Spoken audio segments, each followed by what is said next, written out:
Hello, hello, hello, my party people. Welcome back to yet another live stream with a little dash of Q&A on top.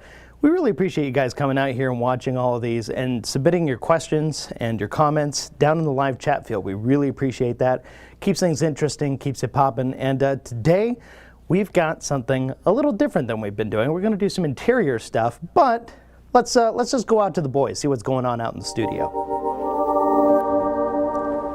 All right, so welcome to another live event here. We're going live a lot lately. Yeah, about once a week. Once a week? It's actually twice a week, actually. No, we do the podcast, the main show. 3 times a week. Oh my gosh. That's live videos 3 times a week. Man, only place you can get it, right here at the Rag Company. Heck yeah, man. So we are getting started today with something other than exterior stuff, which is actually interior cleaning. So what we've done is we've pulled the seats out of my new to me auction car, Honda CRZ, and they have seen some stuff in their day. They've seen a lot of stuff. They've seen a lot. I don't know what they've seen, but it tells a tale. It is. There's a lot of water stains on here, a lot of things. A lot of coffee, and a lot of coffee, soda, you name it. And so I thought this would be a good opportunity to go live and show you guys a couple different kind of interior cleaning techniques, especially when it comes to cloth seats. We've covered a ton of leather stuff here on the channel with the color lock system and even other products. It's just leather is pretty straightforward for the most part unless you're doing some type of major restoration. But it's when you get into cloth seats, this is where things get kind of questionable, right? What can be saved and what can't. So this is also hard because you've got to remember, you have only ever been cleaning on this newer style fabric. It's very nice. Yeah, I have always cleaned the older velour, which was very simple, easy to clean, never had any issues. This style fabric is designed to stain the moment any water hits. So we have to go a different way. Yeah, Dane, it's just one of those things that, like, it had good intentions. Yeah. But I remember in 2006 when this threw the industry for a loop as people tried to figure out exactly how to clean these types of fabrics without making a car look really bad, because these seats are in great shape. Yeah. But they just don't look it. Not at all. And so if you could imagine trading a car in or going to buy a car and the person that detailed it before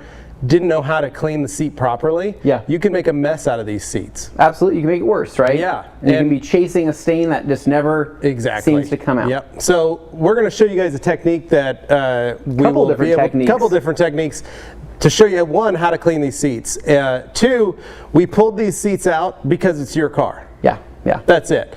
If you're doing this as a business and you're a detail shop, I don't ever recommend pulling seats out of somebody's car unless you get authorization, you get documentation, you figure out what bolts you need to replace, you do all that, and you pay and you charge for it. I don't ever like taking a seat out of a car, especially if it's not my own, because here you're assuming the risk. It's your car, it's your seats. Correct. You're totally cool with unbolting them and taking them out, and that's totally fine. So just a word of caution. Well, and on that point too as well, right? Depending on the seats you're pulling out, like these are equipped with side airbags, right?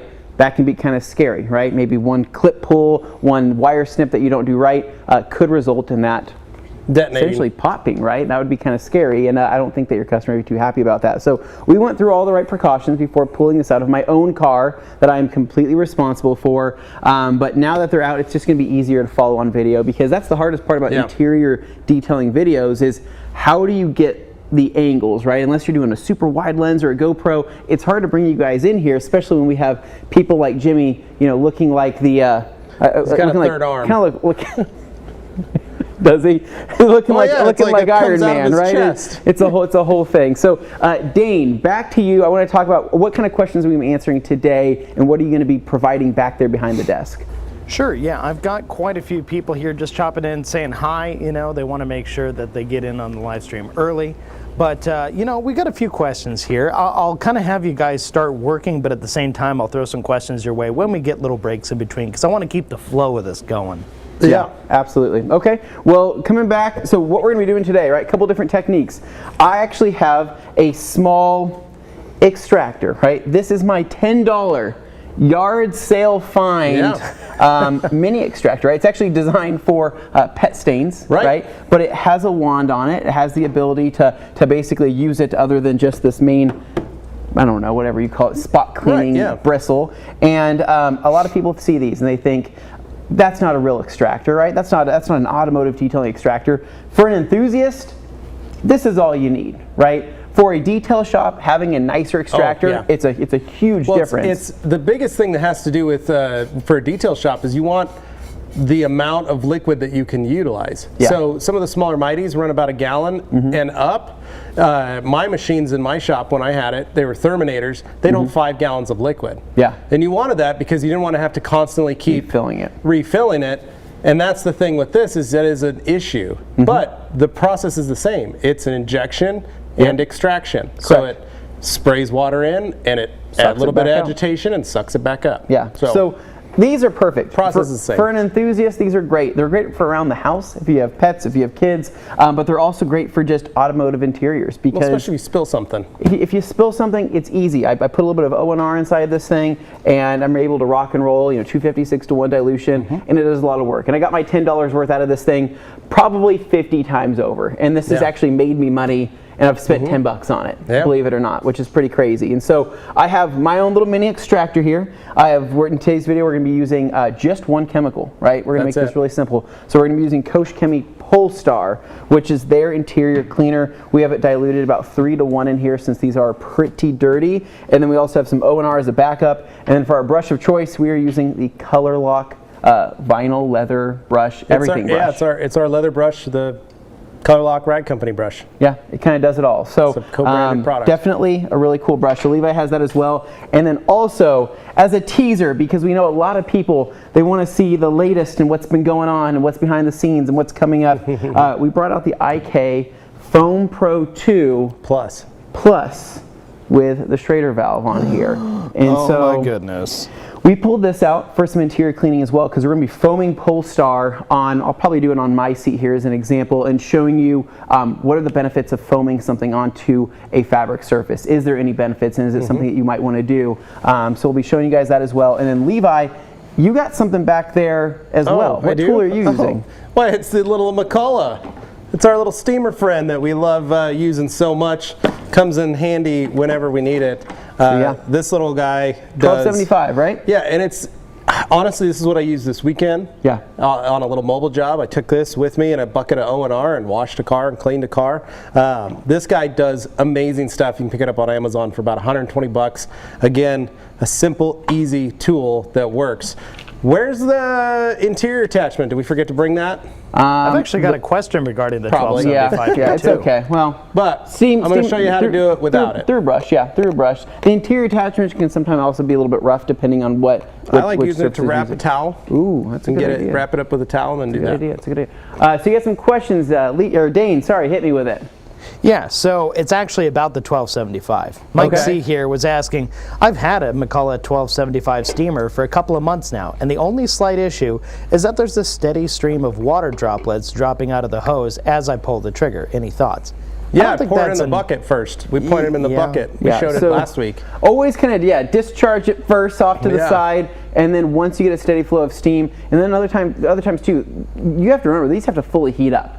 Once they are fully heated up, you should have perfect steam. The other thing, distilled water only. Yes. Use distilled water. You can add O&R to it. That's totally fine, but you have to use distilled water. If you use regular water and pour O&R, there's tons of chances to mess that machine up. Yeah, exactly. And it'll clog up, right? With calcium and calcium deposits that start to build up and actually clog the hose and clog the tip. It's not going to spray out properly, right? So make sure distilled water only. But other than that, we have some pearl towels we're going to be using. But the process is going to be pretty simple. So follow Levi along as he's kind of doing his. I'll be kind of doing mine over here. But ultimately, because of this fabric, it creates a stain within a stain every time you spray something on here. So we are essentially dousing these seats. Yeah, the first step really is to saturate 100% of the seat.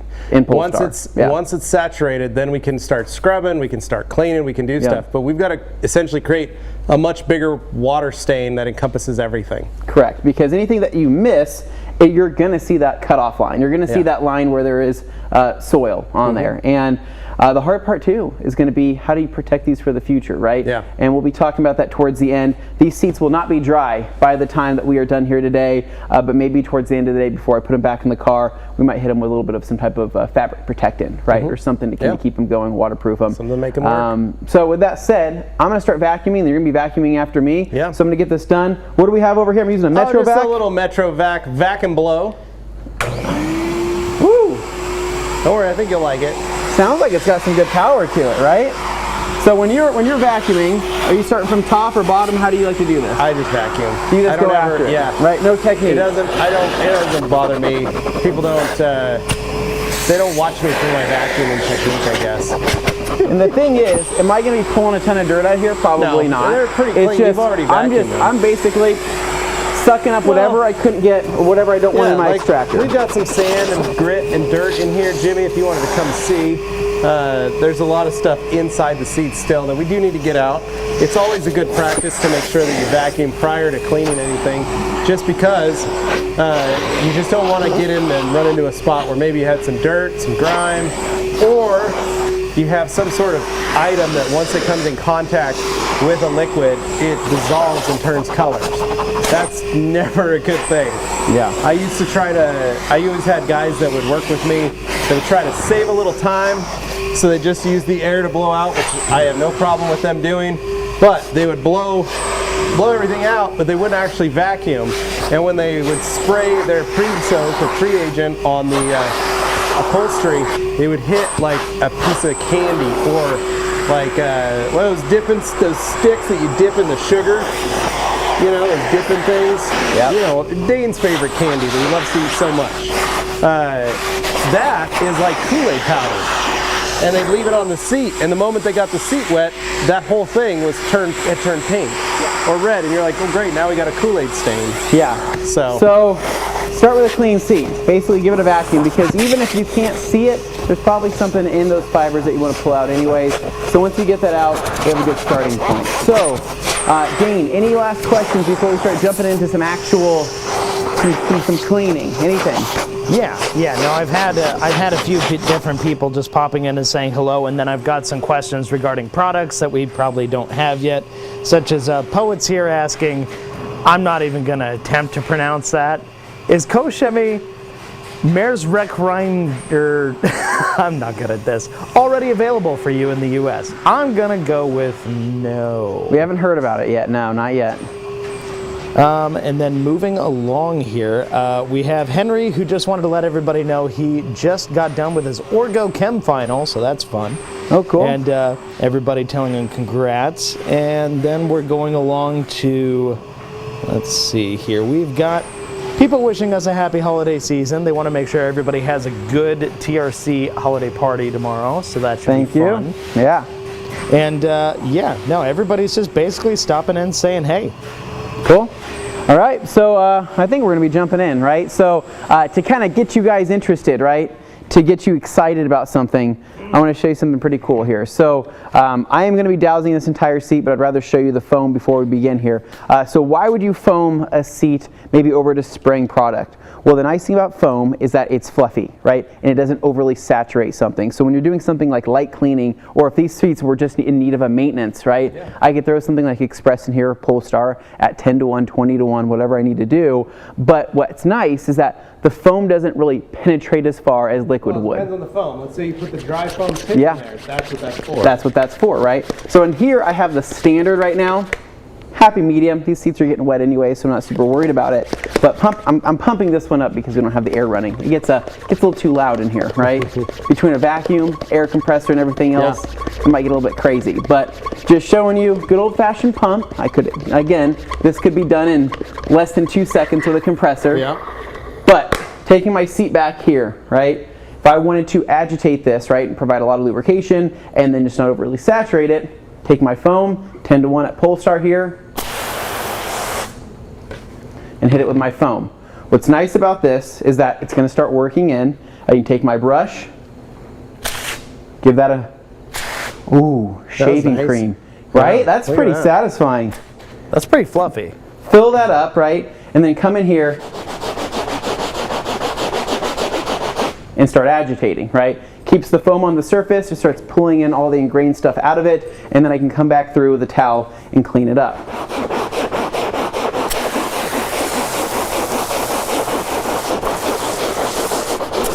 And depending on the style of brush you're using, right, a big thing is that especially when you're working cloth seats, you don't want an overly aggressive brush. An overly aggressive brush will actually start messing with the pile of the seat, meaning that you're going to start having fraying, you're going to start having stray ends start sticking up, and you have to fabric shave those.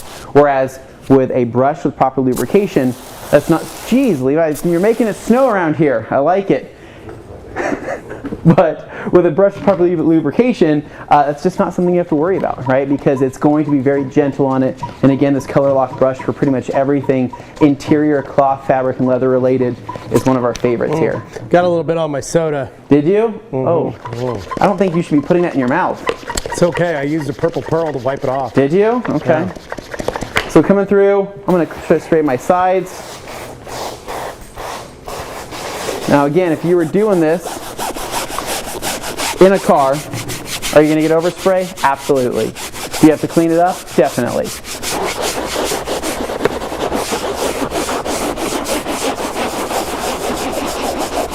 Anthony, I got a little more clarification on the MZR product there. Okay. Okay, so Mario's here is saying in Europe, on detailing shops, we use Koshemi MZR fabric cleaner. It's pH 13, so it's more strong for heavy duty purposes. However, they also love Polestar. Interesting. Okay. Yeah. We have not gotten that yet here in the US, but that sounds pretty awesome. That really, really does. It definitely sounds like a good one for, the tougher stuff, the heavier duty stuff. Yeah. Now, I've got a few more comments here. If you want me to go through a few more of these, I can keep it going. Yeah, sure, go for it, Dane. Yeah, so I've got Lloyd G here saying, I once drove 39 miles to do an interior detail, only to find out I forgot my carpet bomber. With no detail supply store close by, I ended up extracting the seats and mats using P&S Interior Express Cleaner. Hey, it works. Gotta roll with it. When in doubt. When in doubt, right? And Henry with some good advice here saying, be sure to clean your steamer occasionally with vinegar. Yeah, you can run vinegar through it. Actually, well, that's the thing though, really. If you're using distilled water, and O&R, I've never had to clean a steamer with vinegar, not once, because there's just no mineral deposits in there. But okay, so really quick, just kind of show you a quick baseline here with the foam. After foaming it, depending on how much I've agitated it, I've taken a brush and I've gone through and hit a couple of these areas. Really all I would need to do is come back through with a towel and wipe it off, right? And I'm good to go. Being at 10 to 1, 20 to 1 on Polestar, it's completely safe to let that dry into the surface. And the cool part about Polestar is that it also has some protective qualities to it as well, especially on hard plastics. In terms of seats, I have not seen anything long-term personally, just because I haven't used it on cloth a lot, but I'm kind of curious to see how they hold up though for the time being. I'll probably leave one seat with just Polestar on it and then probably take another seat and spray a little bit of some fabric protectant on it as well. So Levi, you're knocking out the seat backs too, right? Yeah. Oh geez, I haven't done that yet. Right here, might as well. I haven't done that yet. So I'm going to clean up some of my foam here. I'm going to come back through and I'm going to knock this out here in just a minute, knock out the rest of this. But clean up some of my foam. What I'm noticing though is, again, I'm not overly saturating the seat with the foam. A lot of this foam is resting on the surface, which is nice, giving me more working time if I want to do it that way.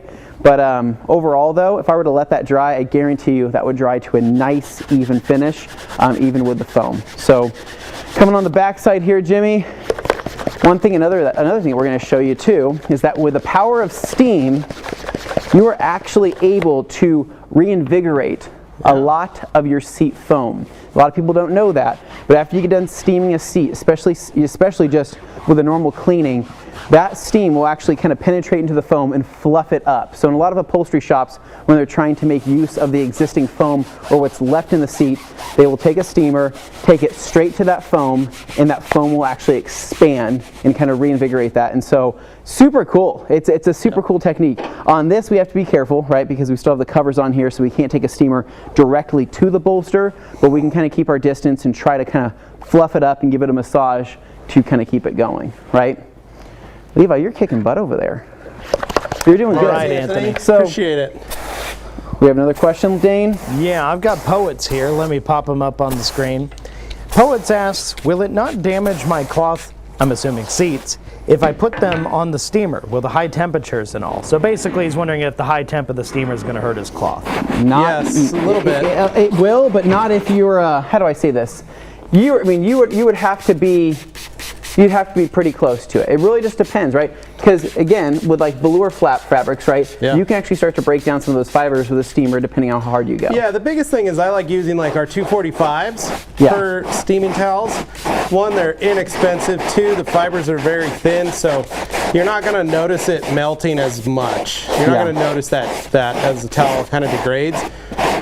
You won't see that. We'll say that. It makes it a little easier. It's also really cost effective because the towels are cheaper. Yeah. So, Yeah. but if All you're right. like using Eagles, I'd be like, why are you destroying your Eagles with steam if you're doing it that way, you know? It's a bit extra. Yeah.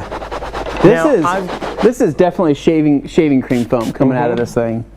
Yeah, no, that's some fluffy stuff you got going on there. I've got Steven here. Let me pop him up on the screen. Steven says, is Polestar the better option over P&S Express for something like this? Or is it just preference? Maybe something stronger as far as cleaning power? Polestar is going to be stronger than Express, 100%. Well, And Polestar is a textile cleaner.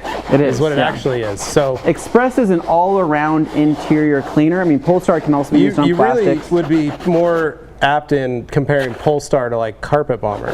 That's I would say really what so, you would do. yeah. Like, because they're upholstery cleaners. They're actual cleaners for that. Polestar was actually designed for all interior textiles, including Alcantara, but can also be used on plastic safely. So that's And one, leather, yeah. that's one big benefit to Polestar. Whereas Express really is just an all-around great interior cleaner that can be used on anything and everything. But Polestar will have more cleaning power. Absolutely, 100%. It's also very neutral, so Yeah. you're not going to have a lot of issues with this because it's designed to be able to clean Alcantara also. So. Correct. Yep. All right, so I'm going to start up, because I know you're going to start steaming here in a minute, but I'm actually going to start my process for extracting now that I've kind of Okay. showed you guys the foam and everything like that. So I'm going to need my, can I borrow some of that Polestar there, Levi? Yeah. I'm going to start soaking this thing down. Ooh, that's looking good. It's looking like a new sheet.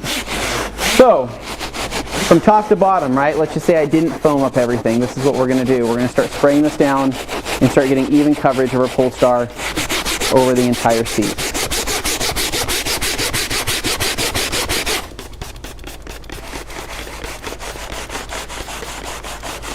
Right here, where we have a lot of stains coming around the side, going through, getting good even coverage. Again, the reason why we're trying to get good even coverage of everything is because we are creating a new stain within a stain that's hopefully a lot cleaner than the previous stain. And I actually got a cigarette burn right up on here. Stain, we're going to see if maybe we can improve on that once we get to actually extracting. You get any of this in your mouth yet, Levi? Well, I got a little bit of a taste. I got a taste, I don't think I like it. Dane, Yep. talk to me. Interior cleaning. I've is got several questions. I just kind of wait my Dane. turn because I don't want to butt in on you guys. No, we're working, so go ahead and ask away. All right, so next up I've got Getty here. Getty is asking, extractors are good, but I'd rather use the very low moisture method, aka VLM. I use it on my customers' carpets, area rugs, furniture, and of course car interiors. Yeah, it makes it much easier to dry. You can deliver your car back to your customer faster. There's less chance of mold and mildew growth. Yeah. You know, one of the old hack lines for a long time was that you would give your customer their car back wet. I once we switched over, me and my guys switched over to a drier cleaning method, so to speak. We actually had a customer call me and say, hey, got my truck back, kind of confused. My carpet and seats are dry. I thought for sure they'd be wet. I don't think your guys cleaned them. And I said, no, we cleaned them. I've got before pictures and after pictures of what it looks like. If you'd like to see them, I can send them to you.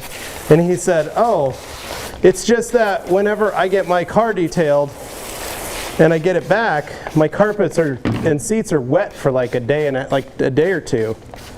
And I said, well, I use very little water to clean your fabrics, and I also have a dryer to put in your car to try and get them as dry as possible.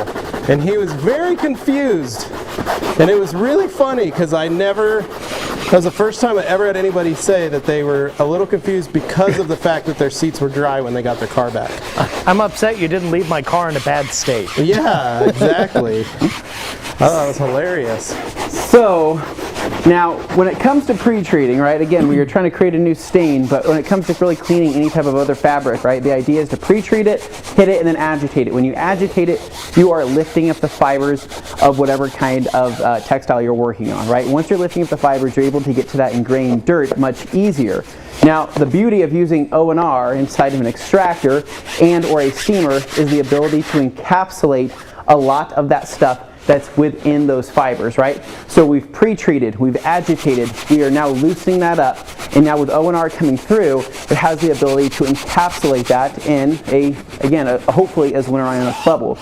Once that encapsulates, it's now lifting out into our extractor or lifting out into our towel. So the beauty of O&R kind of balances the cleaning power, neutralizes the cleaning power, but also is able to give a little bit more cleaning power in the effect that it is able to encapsulate a lot of that stuff within fabric. Because that's what a lot of people don't understand, is that O&R doesn't just encapsulate something on a vehicle surface, like essentially like clear coat, but it also works at encapsulating in all other areas. Any organic material, it'll do it. Right? Yeah. So now I'm going to start agitating everything that I have pre-treated. How's it going for you, Levi? Fine. Well, here's another one from Henry. Yeah, I think so. Hit me. All right. Henry says, I use regular tap water because I'm lazy, but every few months use vinegar to clean the calcifications out, and it works perfectly. Just a tip for anyone. Yeah. That's regarding the steamer. Then I've got Mig here asking, my steamer got clogged by buildup. Does anyone know how to clean it? Well, vinegar. I think we've heard that mentioned a few times. Yeah. And just use distilled water next time. Just keeps things a little less of a problem. Now, Luke Berge popping in saying, hey, he's here. Luke says, yeah, I had a Harbor Freight steamer that I tried to get away with tap water with O&R. I had to throw away the steamer last night.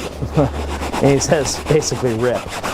Yeah, so that's an unfortunate side Luke, effect. get yourself a little McCullough.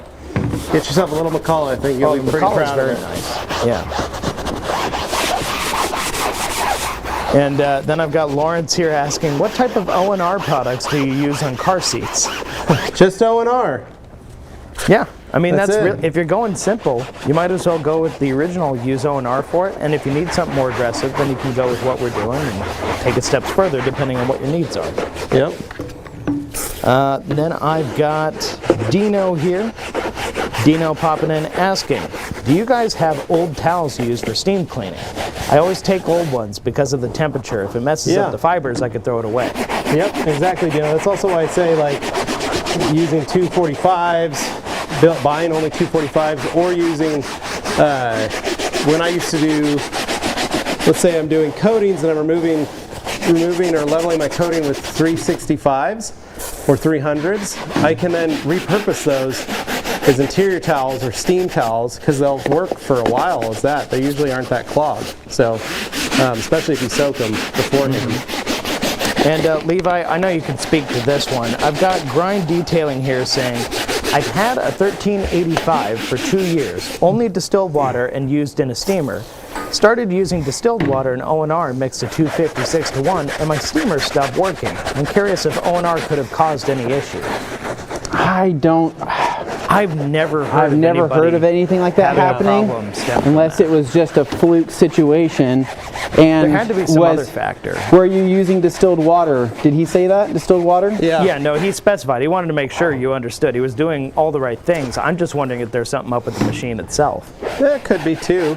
Could be done with use, but I just know, like, Anthony's little machine, That's been through hell and back, man. It's been amazing, but he loaned it out to some friends.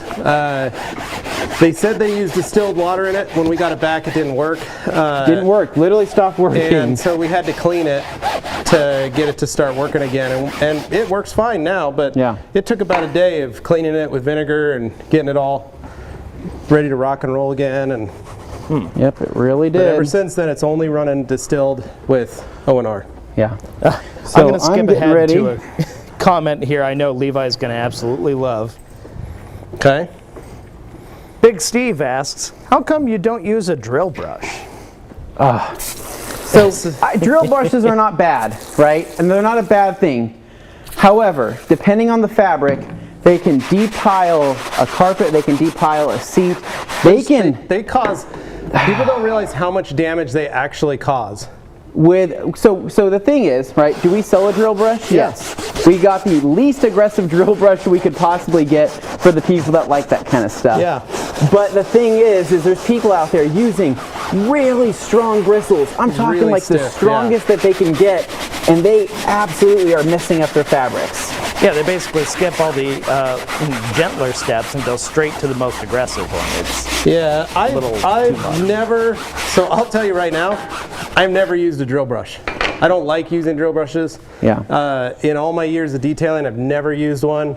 I don't like, I just don't, I think, it's like taking that most aggressive thing. Yeah. There are sometimes you don't realize that maybe there's a tear or damage, like on this seat over here, there's some tears right along here. If I took a drill brush to that, a stiff one, it would rip that seam open, and now I've just caused myself work. Because now, what was okay, I now have to go get reupholstered, or I have to stitch that up, or I have to do something. So I just always, you can use them on floor mats because those are replaceable. Yeah. You can use them on certain carpets that are completely gone. I once had a guy who spray painted his tan carpets black, but he didn't do a very good job at it, and the dealership wanted him back to the original color.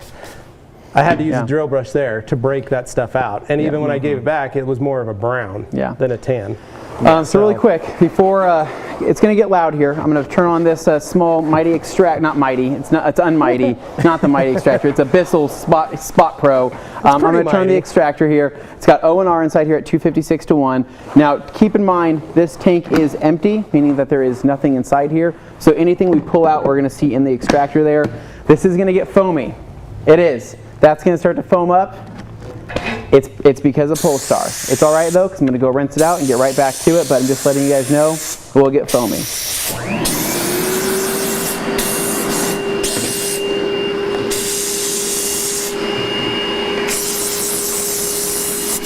what I mean with the foam there? Don't worry about that.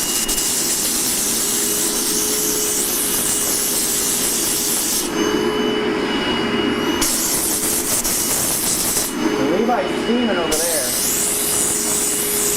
Yeah, and I like having the tip because the more concentrated the steam is in an area, the better it works.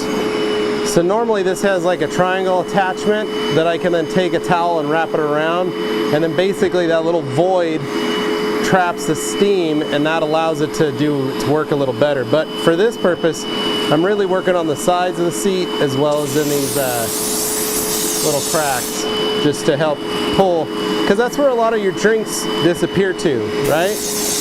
You're driving, you spill your coffee or your soda, and it just falls into these little edges, and that's where it starts to collect. And so I'm using the steam to really push some of that out, because we've already scrubbed.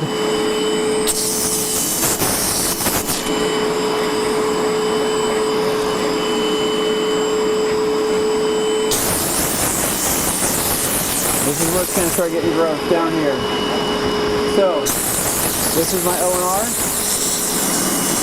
Spraying out. This is extracting.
You can see I'm just trying to concentrate that steam without burning my hand because it is hot.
All right, so I don't know if you get a good shot of that, but that's what's coming out of that seat so far. So pretty gross, pretty disgusting. That's pretty sick. I don't really want to know what's inside this thing, but it's working out pretty well. Levi, how's your steam going over here? That's good. Do you wish you were extracting, or are you happy with the steam? I'm happy with the steam. I'm sure right in here there's probably something hiding. Right in here there's something hiding because I can kind of see it. You can still see a little bit of some stuff around here on the seat some stuff running belt. down that side down there. But all in all, I'm pretty surprised at how well this is turning out. Yeah. So how close are you getting? Because people are wondering, you know, how close can you get with a steamer? You can get all the way in if you want. You can get all the way in, right? But we're not burning the. We're not trying to. You know, what's it called? You'd be surprised what they can take. All right, Dane. What kind of questions do we got so far? Anything new and exciting? We've got quite a few more. I was just kind of waiting my turn there. Okay. All right, so kick it over to my queue. Let's see. So just to re-clarify, Shad was asking, so are you using O&R as a rinse? So O&R is kind of like our all-around neutralizer and thing that's going to keep the suds down for us, and it's also going to help with a little bit more cleaning power. So O&R is going to help neutralize the Polestar, but it's also going to help with just a little bit more cleaning, a little bit more umph, right? Because everything that we're removing with the Polestar, everything that we're agitating and lifting from the surface, O&R is coming back through, encapsulating and being sucked up either with our towel or with a vacuum or with our extractor. So I've just pre-treated my seats again because these lowers here, they're pretty dirty, right? So I'm going through, I'm rinsing out my brush with O&R. After I hit the surface with Polestar, I'm going to come back through and keep agitating. All right, now I got one from Steven here. I'm going to pop up on the screen.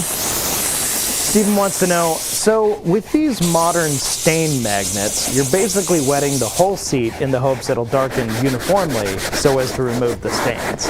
Yeah, you're also cleaning that whole seat though. So you're wetting the whole thing, but then you're cleaning everything so that when it gets done, it doesn't look like you have a patchy spot. Like here is dry. Like Anthony didn't get this part wet. So there's going to be a water line that's going to appear right around here if all that dries. So now it's going to look like there's a stain here when the rest of the seat is clean.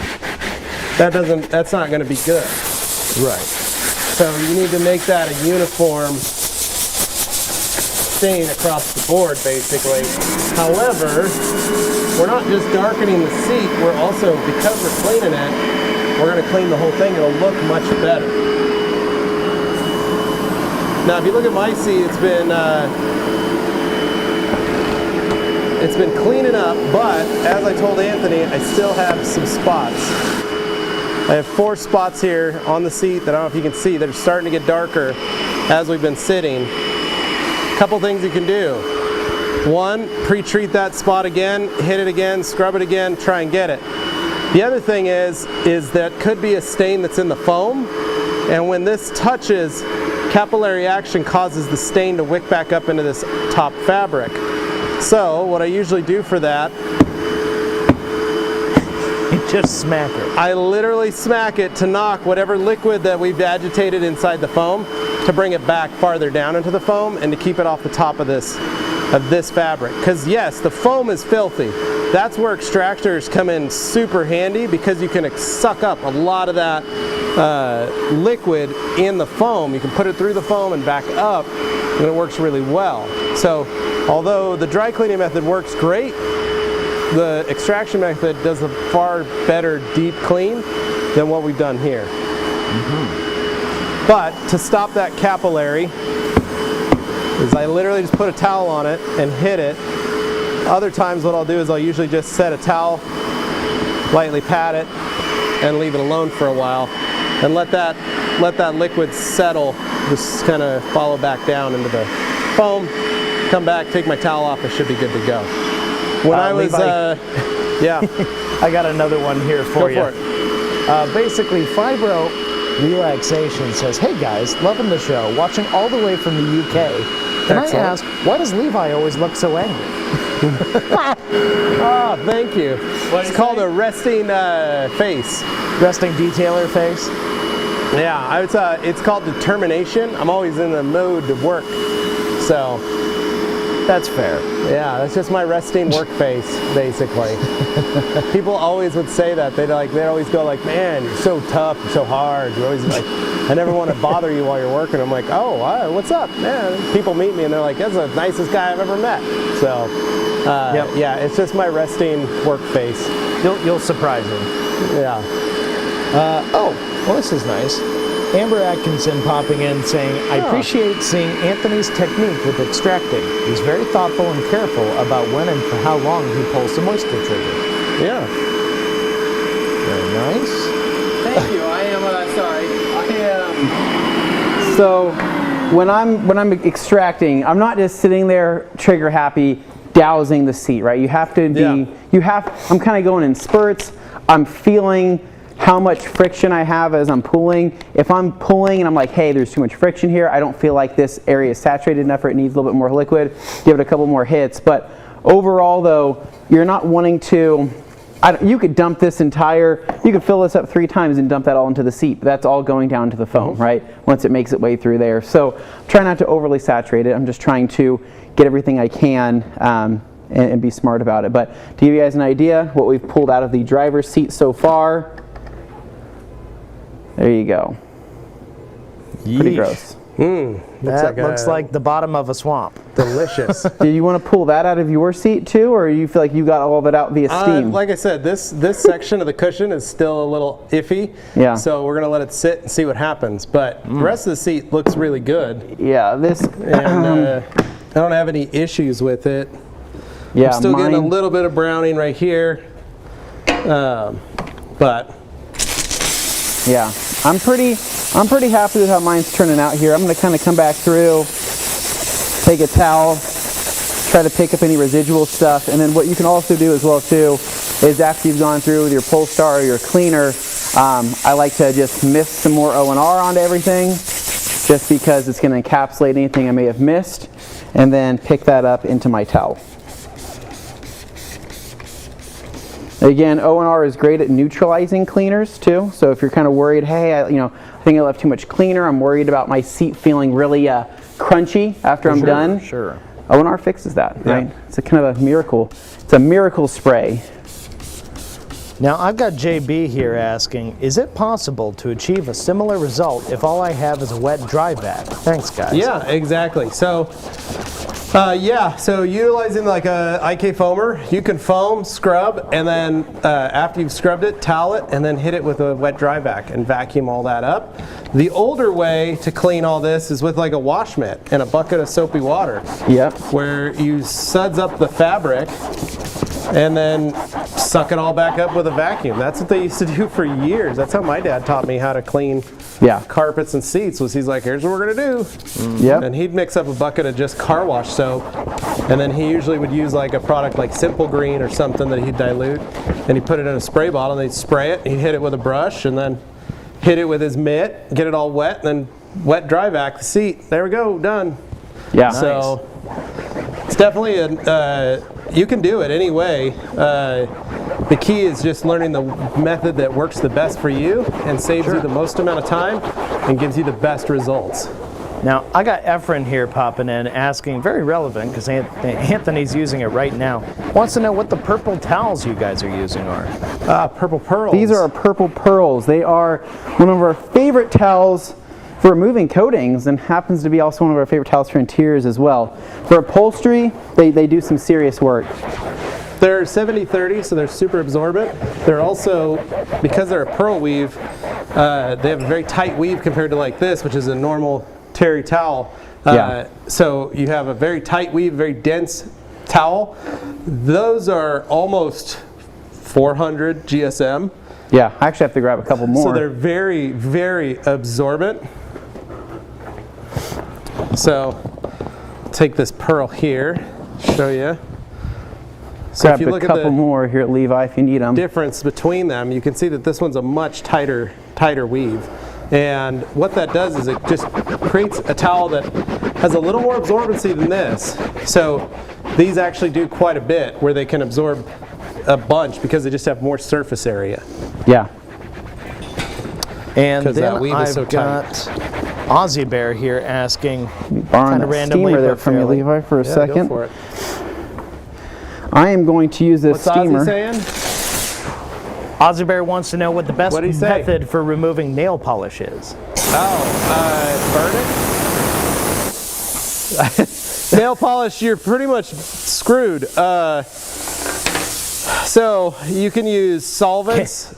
Can't You can use nail polish remover, huh? You can, but there's a possibility, depending on the fabric or what it's on, that you're going to ruin the seat as well. Right. So you can use lacquer thinner, you can use nail polish remover. Just note that whatever goes in the seat has to come back out. So if you have to use a ton of acetone, which is what nail polish remover basically is, there's a good possibility that that smell is going to linger in the vehicle, and now you have a customer's car that smells like acetone all the time. So the key is to try and find the solvent that has a quick burn off, like lacquer thinner. Another reason why I like it so much. I'm serious, guys. It's because of the fact that it evaporates very quickly. So I used to use it to remove tar off of carpets because of the fact that if I used a tar remover, that tar remover smell would linger for weeks on a car, and that is just something you don't want.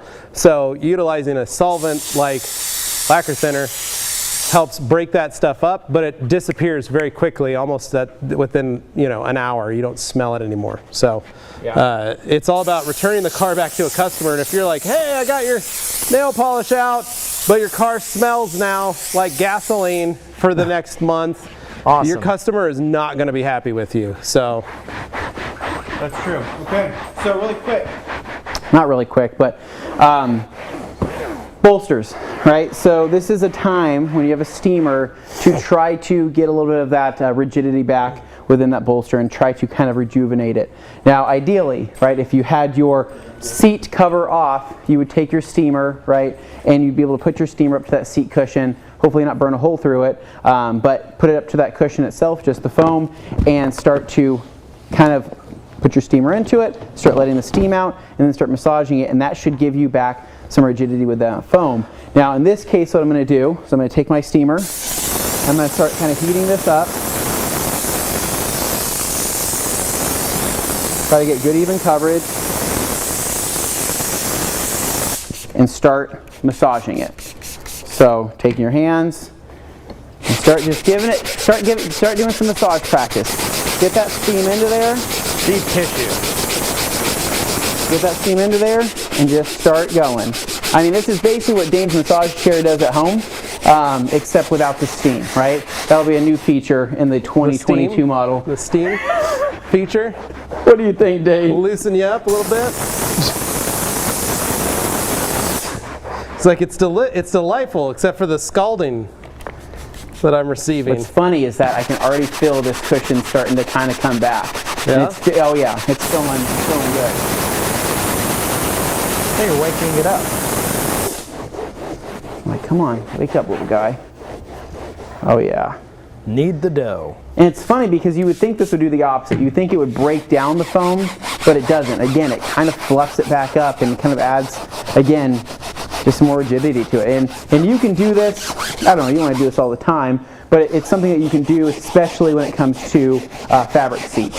Something that was leather wrapped, really no point unless you're able to get underneath the leather cover. But on something like this where it can penetrate down to the foam, give it a shot. Now, Ivan LaCroix famously loves taking a rotary with a wool pad and buffing a seat. Yeah. He puts foams a little carpet cleaner on there, or a little upholstery cleaner, takes his rotary, buffs the seat, and that also helps remove weird stains that you cannot get out. I once had a customer bought a brand new, it was like a 1-year-old Ford pickup, right? Bought it used, but 1-year-old. Had the tan seats, and it had this similar style pattern in the center. They had 2 light stains that the dealership couldn't remove. So they sent it to me and said, man, all we need to do is hit those seats. That's it. And I thought, well, heck, I'll try this Ivan test. And I sprayed some carpet cleaner on there and then hit it with a rotary and an old wool pad and buffed the seat, and it got it out, and it also was dry because the wool absorbed all the liquid. So that seat was all of a sudden done. Cost me, I think total work time was maybe 10 minutes, and I ended up charging that dealership $200 to get those seats done. And I had 3 little stains, and that was it that I touched.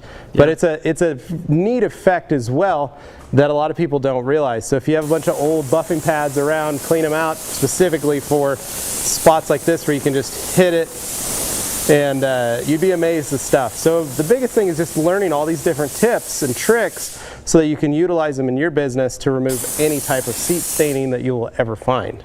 Now, I've got Chad asking another question here. This is a good one for you guys. He wants to know, how do you determine whether you use a steamer or an extractor? It depends on the actual process, Chad. I only use an extractor if it's so bad I need to do it, or it's a smoker's vehicle. Does that make sense? Because I almost need to wash the carpet on a smoker's vehicle, and I need to wash the fabric. If it's a non-smoker's car and it's light dust and dirt, like hopefully this weekend I have a car coming in that's just these normal day-to-day kid driving use, but it's not trashed. There's no way I'm busting out a steamer. I'm going to clean the carpets, but I'm going to probably just use my steamer instead of the extractor because it doesn't need it. It doesn't need it. So also color of fabric makes a big difference. So like my Suburban, I know I need to shampoo the carpets again. It's just getting to be that time of the year. My kids spill so much stuff on it, and it's tan carpet. So I see all the stains of stuff that my kids have spilled in the back seat, and I know I need to wash that out. Now, could I do it the other way? Yeah, I totally could, but is it going to be faster and easier for me to use the steamer? Does that make sense? There's certain things that are just going to go, do I need to just keep scrubbing, or can I just hit it once, scrub it, extract it? So it's all in exactly what you're working with and whether or not you're going to choose to have that and what tool you're going to use. But most of the time I use my steamer 100%, and I rarely break out the little extractor. Now, Levi, on the other side of the coin, I've got Mike C asking, someone said that if you use the P&S trifecta, the finisher will accelerate the drying of the carpets and fabrics. Is that true? Yes. Will it? Yeah, it neutralizes it, and because it neutralizes it and changes it adds that peroxide to it. It does technically help dry it a little bit quicker. As to the actual time, we're not talking like, oh, because I added it, it'll be dry in 15 minutes. No, depends on how much it's soaked, really. Yeah. So like this seat will probably dry faster than Anthony's because I didn't use the extractor. Correct. No, like I know that mine is still wet, and mine will probably be wet for several more hours, even being in here in a temperature-controlled garage. Yeah. So I don't know, but I guess I want to know from people what sounds better to them, right? They're seeing how much I'm working. They saw how much dirt I've removed, right? They see how much work you put in. but also how you already have a pretty good finished result right I have there. a very good finished seat that you can't really tell is all that bad because there's not a lot of dirt in my towels. Yeah, What that means though is there's probably a lot of dirt in the foam correct, yeah. still. And if I sat in this seat, we'd probably wick all that right back up and my pants would be wet. That's not fun. But the seat's clean, so if we let it sit and let it dry, Let it's it a good dry, possibility it'll be fine. Well, as long as nobody sits in it, right, then Yeah. it shouldn't wick back up, Yeah. and it should stay in the foam, hopefully, right? And the biggest thing, in case you guys are wondering why not sit in them, it's because of that pressure and compression of the foam will cause it to literally do what a sponge does. It's going to squeeze the liquid back either out the bottom or back up through the top. And most of the time with foam, it goes back to the top of the seat, and it always hits this fabric, and that restains, and that gets that capillary action. And you don't understand how many cars we would clean, and then they'd be not totally dry, and you go to sit down, and you get up, and you go, oh man, I forgot my microfiber towel to take with me in case I need to wipe anything down when I get there. When you go to deliver the car, and you'd walk back to the car and you'd look at the seat and there'd be a nice brown like coffee stain, and you're like, ah. So Back you to walk square back one up, for yeah. you. All right, let me pull it back in the shop, and you hit that spot again, and then what we would do is we would take towels and literally load towels onto the seat where we just cleaned, and then we would double up specifically where that stain was, and then we would sit on the seat, and then we would deliver the car to the dealership, and we would pull the towels off and pray that it looked clean underneath. And it was, and the towels usually you could see had the staining in them, but they didn't have the seat didn't have it. So that was always a good thing. That looks pretty fantastic to me. Seriously, that looks great. That looks really, really It's good. almost like I know what I'm doing a little bit. Are you a professional? Have you been doing this for a couple of years? Just a couple of years. Just a couple of years. It's a little summer gig. So He's had I little guess practice. I guess what I want to know from the audience, right? In your opinion, what do you think is right for you, right? You're doing a detail, right? It's on your car, it's on a friend's car. Is the extractor something that you would see yourself doing because you want to know that you're getting the deepest clean possible, right? Yeah. On a surface and underneath level, or are you wanting to do something to where it's more of a maintenance clean, right? Yeah. You're able to use steam and not have to go too crazy. Yeah. Yeah. So I guess that's a question for them as well. Any other questions, Dane? Yeah, I've actually got about 10 or 15 here, geez. separate from Rapid that. fire. So while we build up the ones you just asked for, I'm going to go ahead and start knocking some of these out. Okay. So we'll get Steven up on the screen saying drill brushes are for those awful short nap carpets when they just won't let go of the dirt. Yeah, but the Tornador gun works great for that too. Yeah. Also true. Then I've got Luke. This is back once again to the drill brush comments. I only use my drill brush on rubber floor mats, but I freaking love it for those things. Oh, rubber perfect. mats and rubber floors in my truck. Yeah. It was nuts. Yeah. That was video literally was crazy. that was the grossest thing I've ever seen. Yeah. Right? That amount of slush that we were able to build up. All right, so now that this is settled, here you go. Here's another shot of what was pulled out of my seat alone there. Yeah, that just looks like algae in chocolate milk with mold. Brown Yuck. water. Yeah, don't drink that. Delicious. Okay, So so you guys got your mugs? Give you guys a refill. let's not. Then I got Dino here. That's why MZR is used in Europe for these types of jobs, because it's low foaming. Oh, interesting. Nice. Okay. Okay. All right, and then Yoshi mentions you have to be very careful around plastics with a drill brush. True. Yeah. Then I've got too. Alex here, says drill brushes are reserved for rubber floor mats. Yes, that's what we all kind of agree on there. Yep. It's the problem is there's too many YouTube detailers that are doing them just for. It's like back on the day when we used to foam cars for views. Yeah, it's the That's all it aesthetic is. purposes. It's the It's aesthetic like, oh, view it of it. looks like you're doing something, and Right. you are, but you're doing more harm than good in some cases if you're just doing it to do Well, and those guys that are doing it on YouTube, they don't care about that car, No, right? they don't. They want to get the content. They want to Yep. get that slurry. Yep. They want to extract it out. And then the Looks person they're good. doing it for probably doesn't care as well. But I'm very particular about my carpets and about my fabric in a vehicle, because I can tell when a carpet has been brushed too much, Yeah. right? Yeah, you're When you shortening look that lifespan. when you look at it and you think, oh my gosh, it looks like a shaggy dog. It shouldn't Yeah. look that way, right? Yeah. It should be nice and tight. And when you see that, you're thinking, okay, well, what do I do to fix it, right? You can either replace the carpet, or you could get lucky and have to use a fabric shaver, right? But many times that fabric shaver, depending on how much the pile is ruined, you might shave that and you might say, oh my God, there is the actual base layer well, I always of like that carpet. This may be a controversial thing, but I equate if you're using a drill brush on a nice, clean daily driver carpet. Oh my God! Then why aren't you just spray painting the carpet? Yeah, yeah. If you're that lazy, because I know so many easy methods to clean that carpet on a new car. On a new car that's so fast and easy. And we see people all the time. Hey, oh, it's my 2020, right? Yeah, I got my drill brush and gave it a. Like, what, were you out mudding in the car? Were you out? What were you doing? Oh no, I just did a light vacuum, cleaned everything up, and then I just wanted to do a spring clean, deep clean. You didn't need to deep clean it, bud. No, not with a drill brush. No. All right, Dane, what else? All right, we got some more here. I've got Ed Iverson popping them up on the screen right now. Ed. Maybe jumping ahead of the process, but what are your thoughts on the PNS inspiration coating being used on fabrics? It's a good fabric coating. We haven't had. Can that suck up wet? Sure. Are you sure? I don't know. I don't know if that's a wet dry vac. That's got a filter in it, so no. I don't think so. But go for it. Let's see what happens. Are you sure? Might as well. I'm sure it's not gonna be Back and that below? much. Hold on, let me read this thing, man. You can switch it to the other side and let it blow out the back end. I don't trust this. I don't trust it. We'll let them dry naturally. You can. So, what did Ed say again? Sorry, Dane.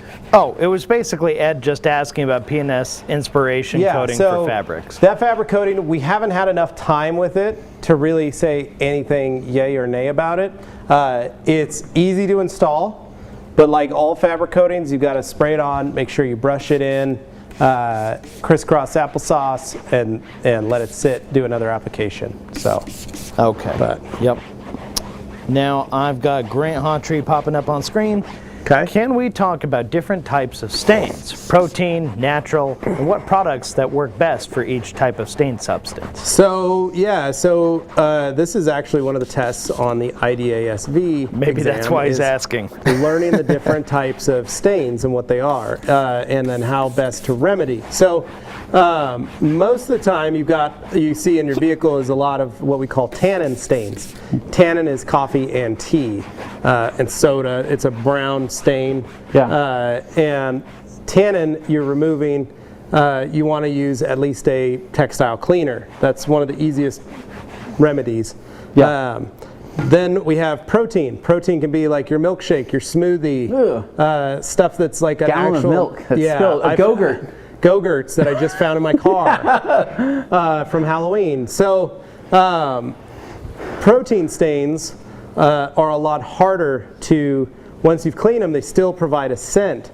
So this is where an enzymatic cleaner comes in, something like bringing in Terminator and using Terminator to break that protein chain and break it down to something else, thus removing the scent of the protein and allowing it to be removed easily with the liquid that you're using. Kind of unlocks it. Yeah, and then there's a dye stain, and a dye stain can be, like we said before, Kool-Aid or something like a Jolly Rancher or literally food coloring. Yeah, any food colorings that are like that go on there. And in those senses, you can use both to try and clean those, an enzyme and a carpet and fabric upholstery cleaner, or there are companies that make actual dye removers. I will say this, not all dye removers work, so got to be careful with that. So what I usually tell customers... Do you know of some good dye removers? Not really. So I usually tell customers when I had my shop that if you had a dye stain that was a red or a green or something under the seats, I would tell them that I could make it lighter, but I couldn't make it go away. Gotcha. And they just had to understand that. And I was never one of those detailers that promised, oh yeah, I'll get that out, don't worry, it's going to be gone, you're not going to see it, and then be done with it and go, oh crap, I can't get this out, and then do something like I spray painted it or something. Don't make a promise you can't keep. I just would tell the customer straight up, look, I can't get that out, I can make it a little lighter, and I can make the rest of the surrounding area much cleaner, and I think you'll like that. I think it's something you'll be able to live with. And most of the time that works. So. Yeah, otherwise you're looking at a reupholstery situation. Yeah. Now, I've got Poets here. Popping them in on the screen. Dane, grab that eraser wheel and take revenge on that CRZ. See, he can start on the roof. Yeah. It's okay. It's very thin up there. I don't think he'll It's very mind. thin up there. It'll only take a second. Here's a dent. Let me get that out using the eraser wheel. How does that work? I don't know. Dang, no, that was on a good panel. No, that's four. That was on a good panel. No. Now, Gav Details says, "Yo guys, That's just a body wanted to line, not a say dent." I always watch Thursday Q&A on Sunday morning. Always Nice. enjoyed the discussions. Tuning in now though because I'm working from home." Nice. Well, thank you for tuning in. Thank you for popping in, Gav. Then I've got Sam here.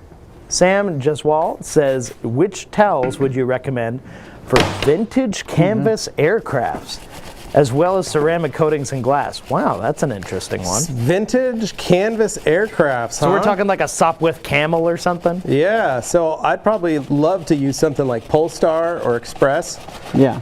as my interior cleaner, and then, or my fabric cleaner, and then these purple pearls are great, especially on that canvas. I think they'll be great for that because they don't have like we said, they don't have a pile, so there's no lint. It's not pulling anything off. You know, towels are very gentle. They have good glide to them too. Yeah. I really feel like that these pearls, they're able to go across the surface with a lot of ease. Whereas I do think that the 365s do grab more, is what it feels like. Yeah, exactly. And the 365 is hands down me and Levi, one of Levi's favorite towels, and you guys know that already. But I mean, these work. So fun fact. Yeah. I started noticing that the price of the big box store towels have gone up. Have they? The price per unit in some cases is over 50 cents a towel now. Wow. Yee. Now, folks, you know you can always get some great deals by signing up for the business program here at the Rag Company. Not wrong. Go to the business program. Costs you nothing. Costs you nothing to sign up, and you can literally, you get additional discounts on case quantities. So if you want a case of pearls, you can get a case of pearls. If you want a case of 365s, you can get a case of 365s. 300s are like 55 cents a towel, and they're an amazing towel. So way a lot better of cool, quality. a lot of cool stuff you can get. You just got to sign up for the business program. So Once again, does not cost you anything. no, it's free to sign up. Do it. You All get right. 15% off every day. You get a unique coat for yourself. And speaking of things, right? You guys do realize we're running a sale right now. What? At theragcompany.com. What? A 3-day sale? We're running a 3-day sale at theragcompany.com, which it's really exciting, right? Yesterday, right? Started off the sale. Started off the sale, right? Yeah. But what we've done is 3 days, right? To where on a special day, you get 25% off drying towels. What? On a second day, you get 25% off of what? Eagles, right? Eagles. What's on that third day? 25% off of PNS, right? Nice. Doesn't really So you're get telling better me than today I could get 25% off all Eagles. my Eagles. Correct.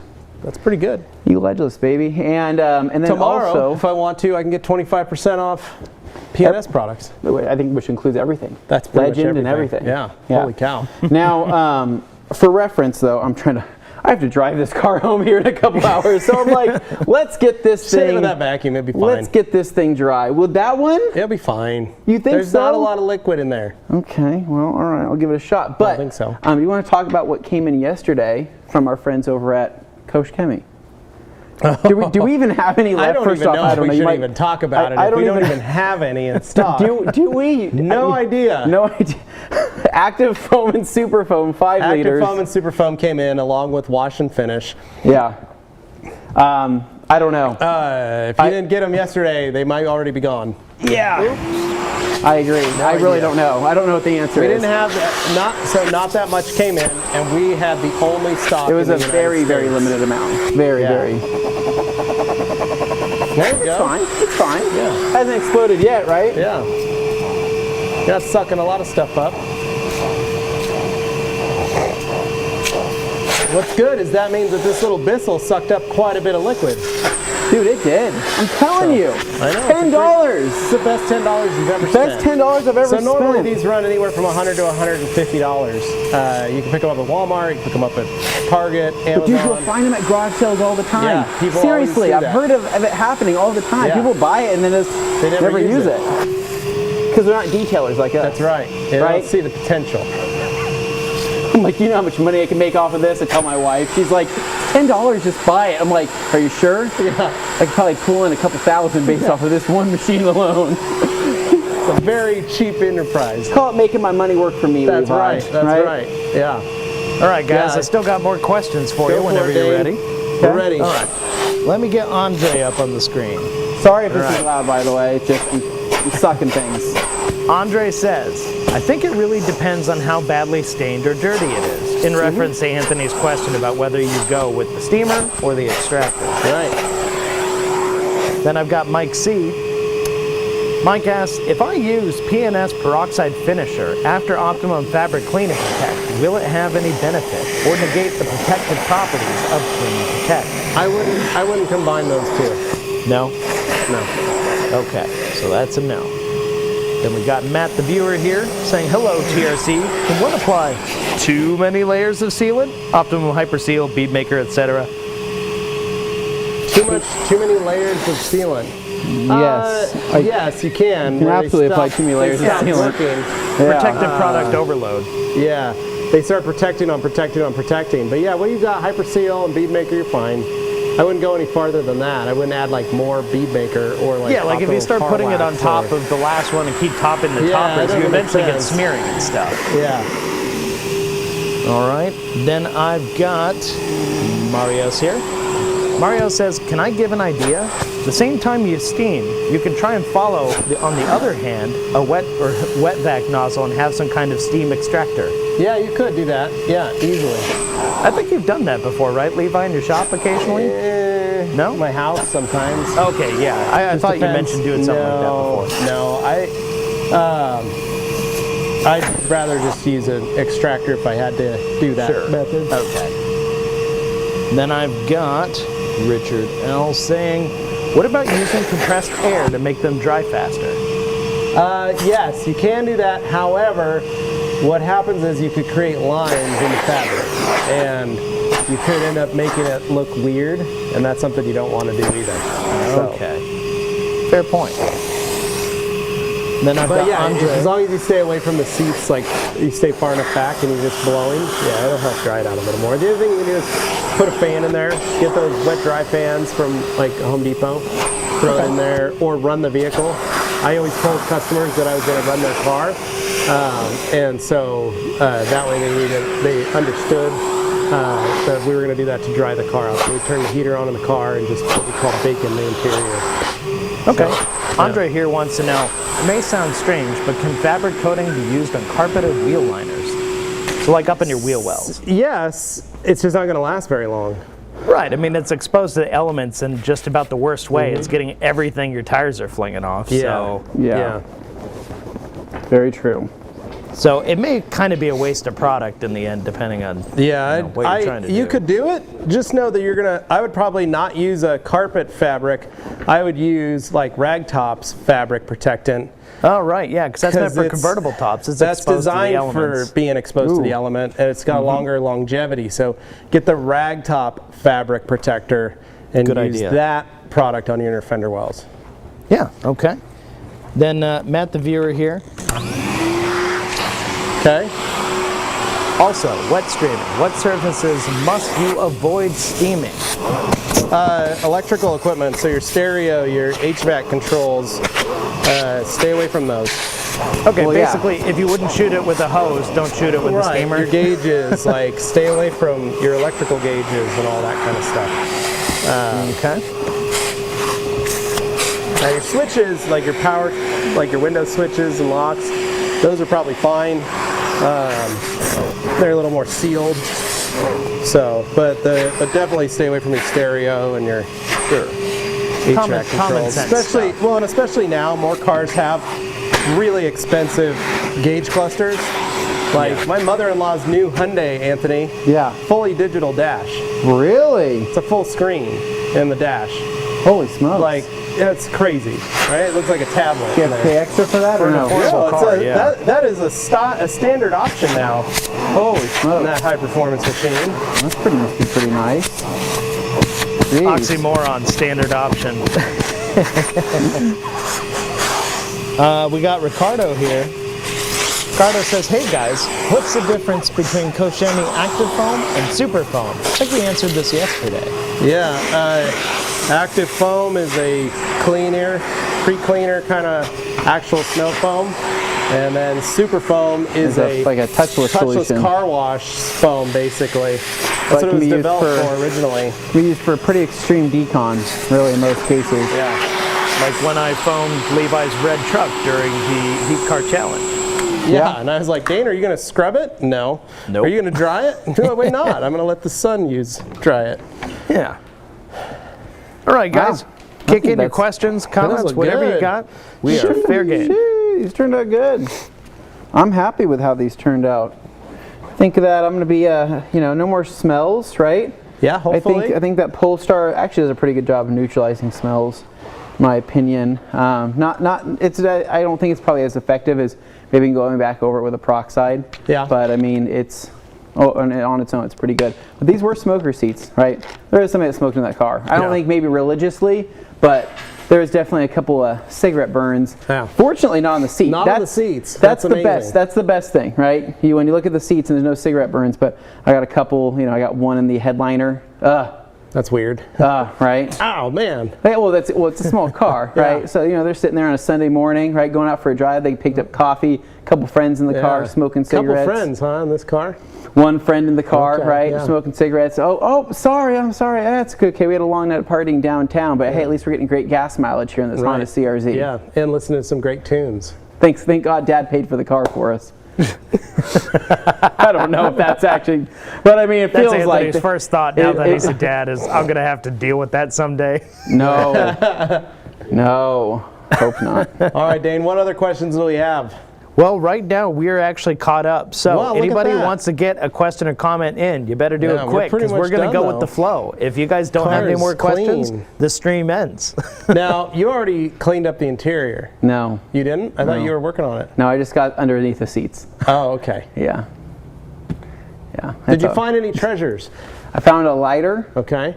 I found, which explains probably the cigarettes, but I found a lighter. I found some old like wrappers and things like that, right? I found a wrapper on the seat. Did you? Yeah. Ew, there's grease underneath that seat. Wasn't there like a Band-Aid in there or something? There was a Band-Aid in there. Band-Aid's always a delight. Band-Aid, no blood. Yeah. There were some coffee stains and some chip crumbs and just some random little pebbles and One stuff. thing that I noticed on these seats that there weren't any was bookers. Right? Normally I Yeah. look under the bottom here. I'm like, hey, is there full of boogers. Ew, gross. No, you got me kind of freaked out. Maybe I'll give it one last wipe underneath there, right? Make sure there's nothing underneath there. It's not cloth seats, but Matt, the viewer here, is asking, any special care for ventilated leather seats? Just clean them. Yeah, ventilated leather clean 'em or and protect perforated them. leather. Same thing as you would do with regular Color Lock leather. mild cleaner, man. Yeah. It works. Don't sleep on that product. It's a good It product. gets it done. For the crazier folks who want to get a toothpick and go in there, what's your advice to them?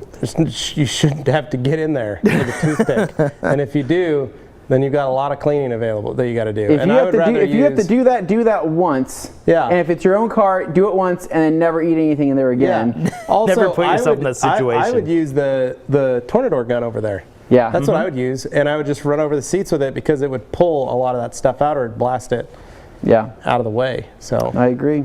Oh, you know what? Here, Umberto has a good point. Anthony, apparently your friend used filtered water instead of distilled water. Same thing happened to me on my first time using a steamer after several uses.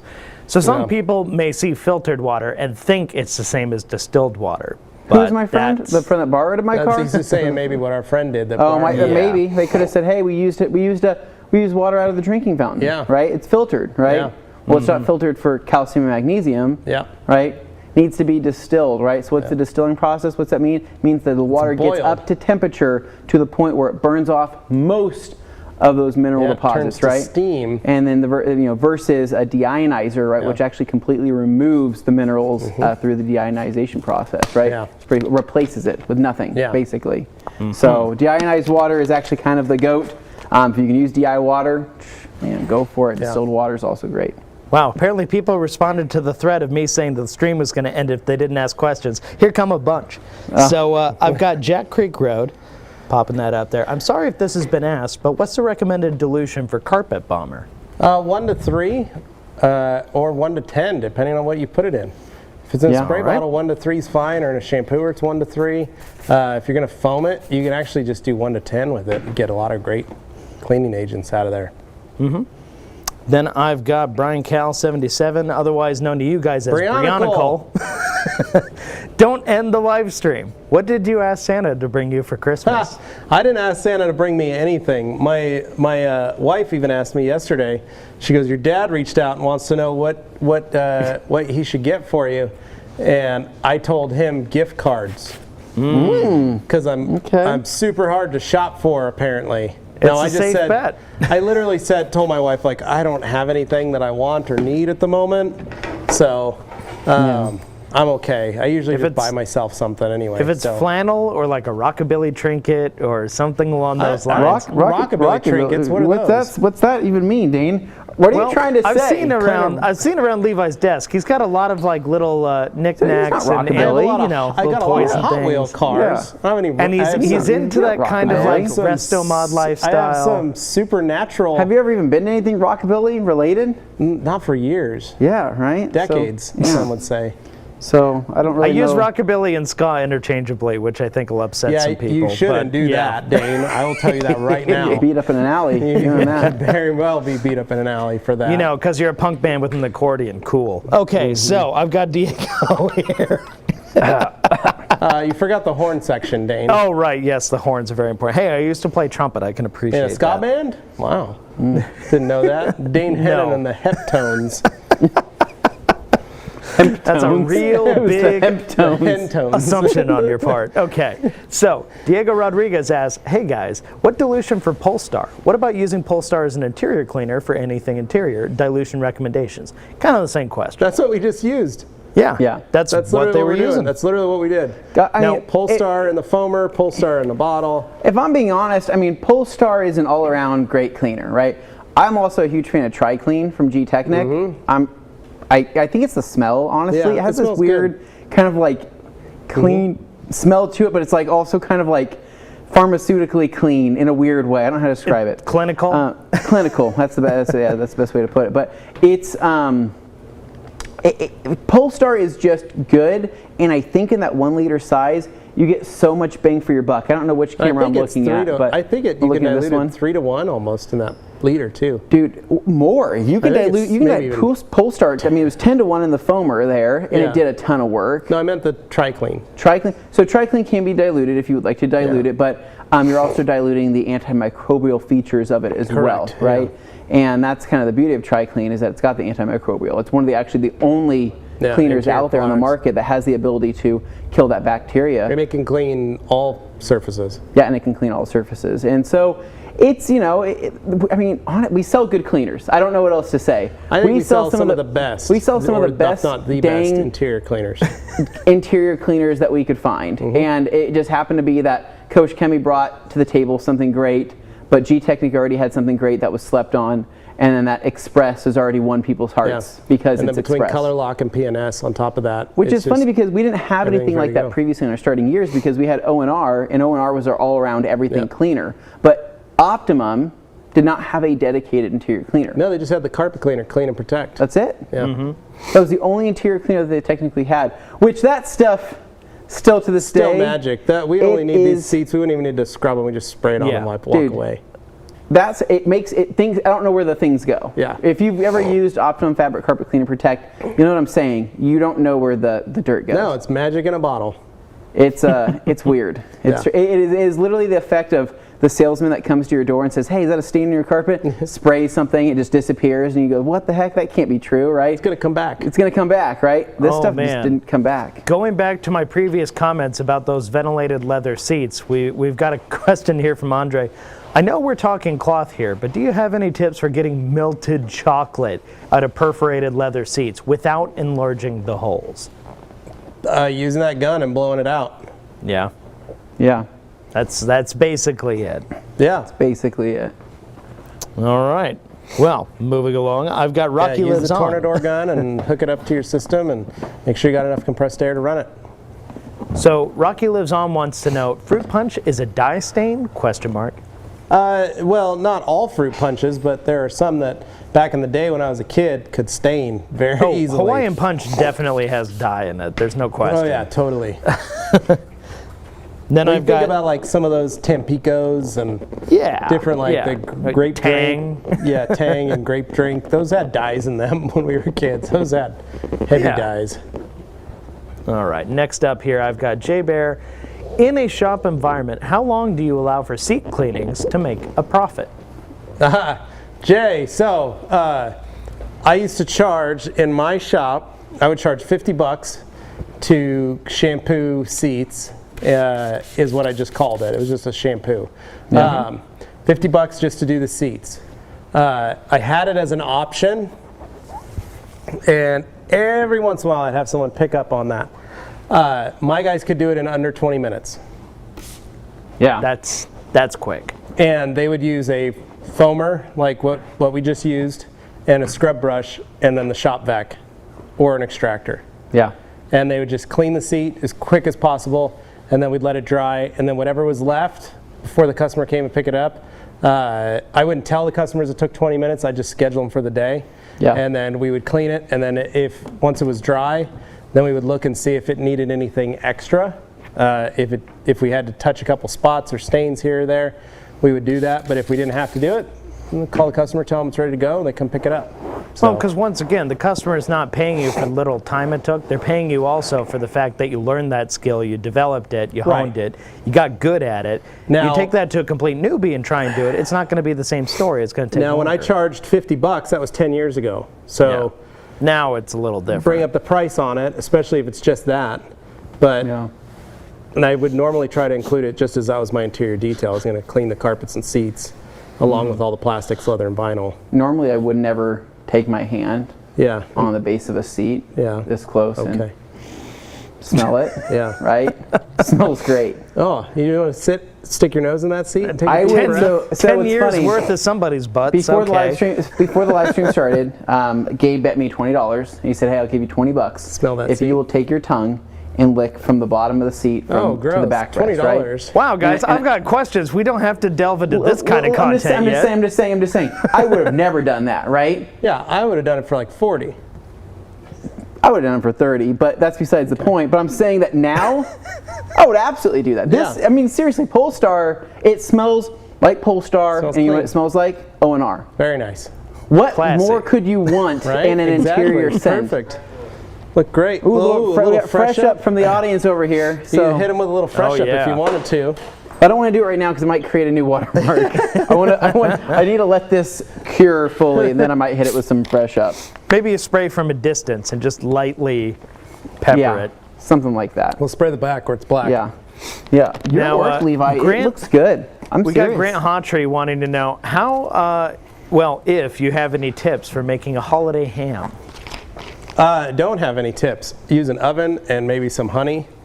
And that's about all I can think of. If it's a honey baked ham, it's best. Yeah. All right. I know Next how up, to do this. I've got Naiki Ruffer. Hey guys, hello from New Caledonia. Actually prepping a Jeep Willys for coating. Scotland. I have a question. If you buy your dream car, what coating would you put on it?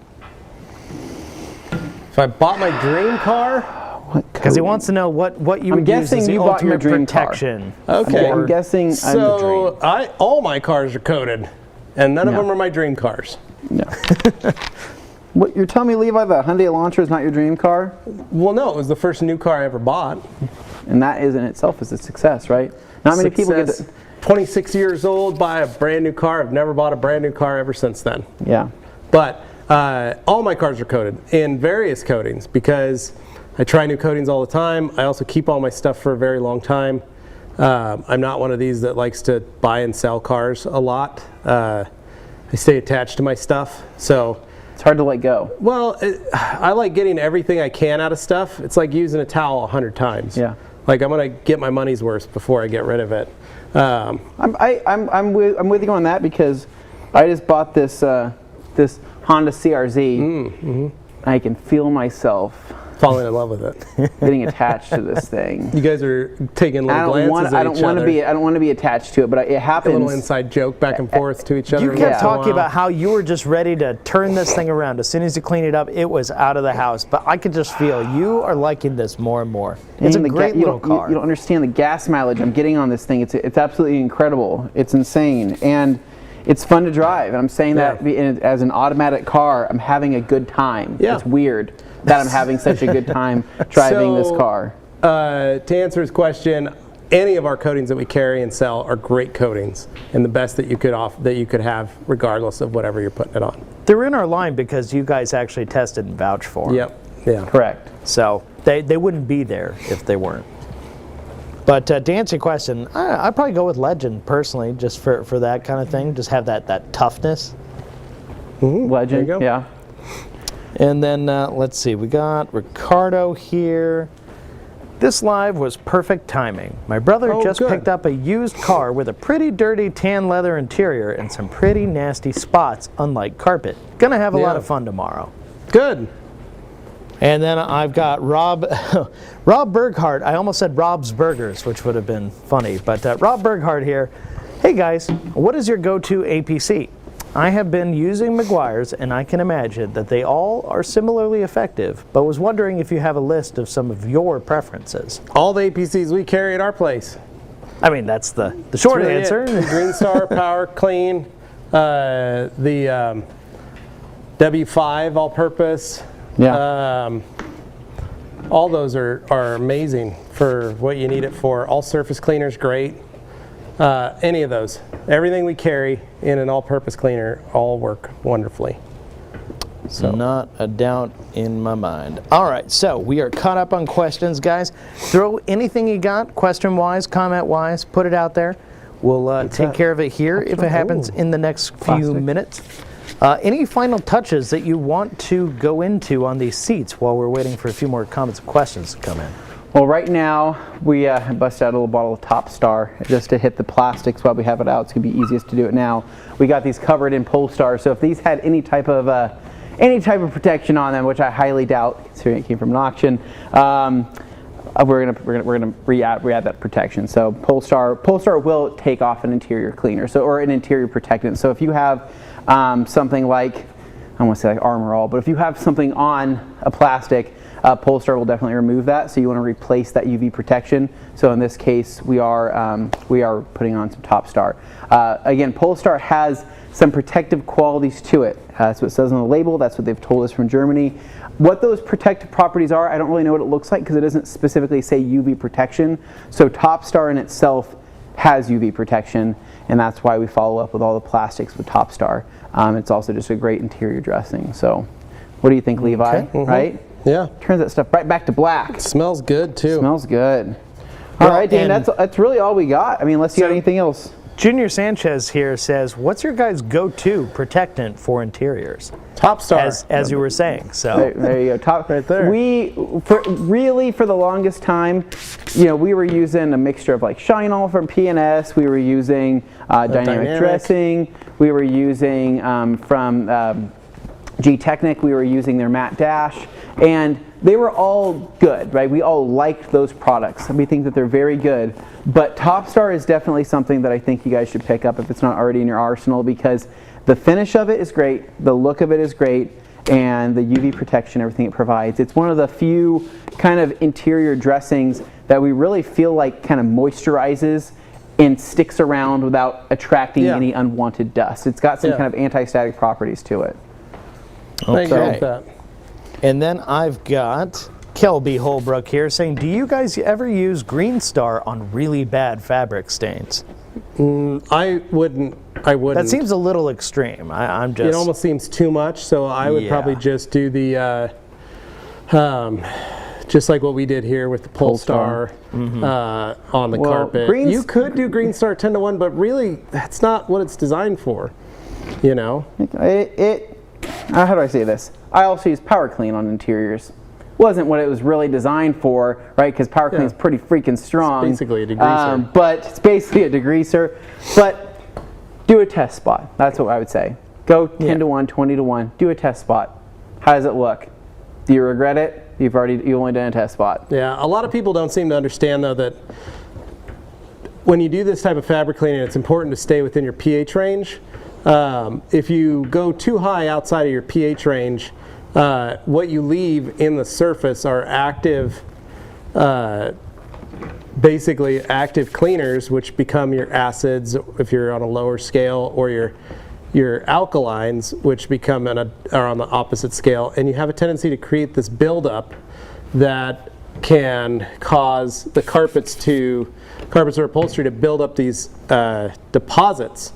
And I used to see it all the time when I'd detail cars, and I would go pick up a car from a dealership, and a podunk detailer had used a heavy degreaser to shampoo the carpets, but didn't dilute it properly and didn't care to neutralize it. And they would go, yeah, there's all this white powder now in the carpet. How do we get that out? I usually clean that. It came back clean, and then it dried, and now it did this. And that's basically a chemical reaction that happens in the fabric, and it would happen on the seats, and it would happen in the carpets, and we'd have to come in and get rid of all that. And what would I use? Just O&R and a shampooer. That was it. To get rid of all that, to neutralize all that, because people don't understand. A big thing is a lot of detailers don't understand that pH scale. And so what we like about Polestar is it's very pH neutral, and it keeps pH neutral. So in this instance, we've cleaned this whole surface with Polestar and O&R, and we've only stayed in that 6 to 8 range in our pH scale, and so we've never gone past that. So it makes it really nice and safe on the fabrics. I missed a spot right here. It started to dry. I'm just being honest. I've got a few more here for you guys. I've got Brian Cal 77 saying, have fun at your Christmas party tomorrow, and have fun whoever is having a birthday tomorrow. Oh, birthday tomorrow. I am. Hey, thank you. That guy. Appreciate it, man. That's nice. And then I got Robert Kane here saying, I'm glad y'all are using a small Bissell style of machine, showing you don't need the $4,000 extractor. They're nice, but it proves you can get the job done with a budget machine. Exactly. That's it. You absolutely can. Well, and you can even go more budget than that, and you go with, say, like your steamer and stuff like that. You're able to do a lot just with that. Well, I bought my Bissell for $100. Anthony bought his for $10. That's right. His was a garage sale special. And it's been wonderful. I seriously paid for it. I remember the day you got that. I was jacked. I was like, guys, I got myself my real extractor. Show me some pictures. It's like this little Bissell thing. Cool, man. That's awesome. I'm like, yeah, $10, dude. He was real excited about that. And don't buy the heated. Don't buy the heated ones, right? They're never heated. Yeah, they're never heated. You don't need to use. You don't need to put hot water in it. Yeah. Now you have a hot water extractor because it's such a small tank. You're gonna burn through it so fast it's never gonna heat up. So Kirby Thompson here, late to the viewing, so it looks like a good one to watch later. I always learn from the TRC skills videos. Thanks, Kirby. Good, Thanks, Kirby. And you know, it's fun doing these live ones where we get to kind of show you in real time how this stuff works, because I think people learn a lot from it being done that way. Yeah. Yep, I agree. And then I've got, this is a good question. This is one that comes up pretty frequently, I see in the comment sections below videos. Good, just my eyes. Eric Vizguerrera here is asking, how would you go about cleaning the headliner? Because I know there's some definite wrong ways to do it. Hot O&R and a towel. That's it. That's all you need.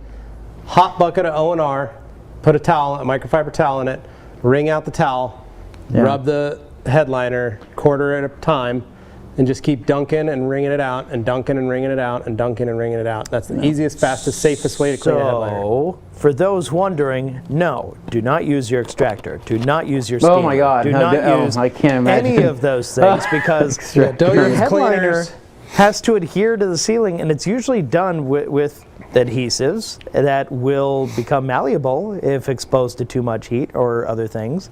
And ask anybody who owns like a Mark III Volkswagen Golf or Mercedes from the 80s or something like that. I mean, you hear about the stories of the Crayola scented headliners, but anyway.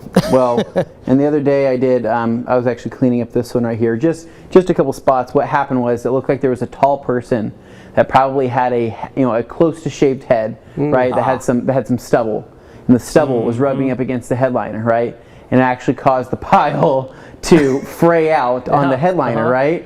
Yeah. And I'm thinking like, okay, so these guys smoking a couple cigarettes, spilling coffee, right? Burning holes in there. But I got this tall guy, right, with stubble on his head that's probably rubbed some of my headliner down, right?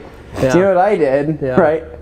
Because it was all frayed out, right? It didn't look right. Fabric shaver? Took my fabric shaver, right? Took off the guard on there, buzzed that down. Not only did it look exceptionally cleaner, right? But it's now back to being a perfect looking headliner. We'll give it a shave. So my little brother would ride in the back seat, and he was growing like a weed. Yeah. Those of you that know my little brother, he is a very large man now. Like Hodor. He's enormous. Yeah. He would ride in the back, and my parents drove me and Carly when we were first married up to Yellowstone. And we were sitting in the back seat, and my wife kind of elbows me and goes, "Did you look up yet?" Yeah. And I said, "No." And I look up, and there's literal wigs of hair. Wolf hair in the ceiling from his hair getting caught and pulled out from the last probably 3 years of him riding in the back seat. And I remember we both were like, oh, and we started to kind of slope down. Ends up doing a lot of damage. Yeah. All right, and then I've got Zvetco here. Hi guys, after you clean excellent the seat, it's time for a fabric coat. Which one is your favorite? So we have G-Technique Fabric Guard, which is really good. It's also antimicrobial. You can use that. Yep. And that would protect, again, from bacteria and things like that that are transferring onto the surface of the seat. But you also have the Color Lock. It's a waterproofer, right, that you can spray on there as well to protect it.